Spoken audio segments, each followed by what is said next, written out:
Hi students, வணக்கம். இப்போ என்ன பார்க்க போகிறோம்? இயல் 8 பயிற்சி 8.4 முதல் கணக்கு. என்ன கொடுத்துருக்காங்க? பி ஆஃப் ஏ கொடுத்துருக்காங்க, பி ஆஃப் பி கொடுத்துருக்காங்க, P of A union B கொடுத்துருக்காங்க, P of A intersection B கேட்குறாங்க. ஸோ அந்த ஃபார்முலா எழுதிட வேண்டியது.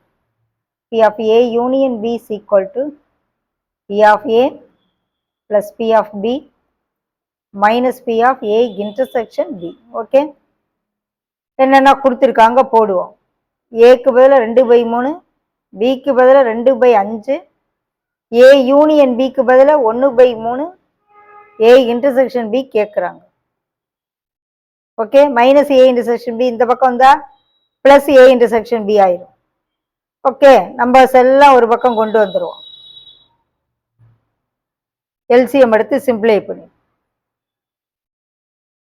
2 10,000, 3 2 6,000, 5 ஓரஞ்சு 5,000, 10 6 16, 16ல் 5 வச்சுன்னா 11. So P of A intersection B is equal to 11/15. இது ஆன்சர். ஓகேவா? எது கேட்டாலும் இந்த ஃபார்முலால இருந்து கொண்டு வந்து எழுதிடலாம்.